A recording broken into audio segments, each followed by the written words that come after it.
temporada de carnaval, FADA lançou uma obra teatral para completar na campanha Pagatino.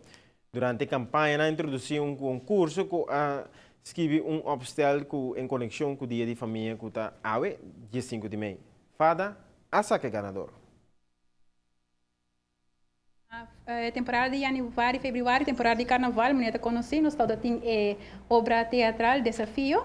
A base de obra é nós amamos diferente material de les na escola e a base de material de les que muitos não há primeiro que nós vimos nos obra e depois que nós vimos nos obra, então tem wedstrijd, chiquito de que traz obstáculo de lo qual que nós mira, então na mesma forma acabamento de essay. Então, nós temos diferentes escolas, alunos que vêm aqui obra e que também a participar em essay. Então, nós queremos fazer entregamento de prêmio e eu penso que a obstáculo eigenlijk a destacar-se conosco.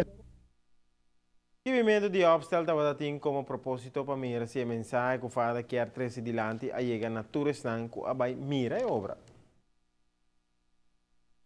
Para mim, ora não sabia aqui, minha laptop foi bom, porque estava algo interessante, então depois me só atraí ele, já também me toda tinha mani escrever fotos ou algo, então para mi maneira de papiamento, maneira canar ajudar-me, então já, sim, pero turcos toda de mim mesmo com minha work, então já me escrevi.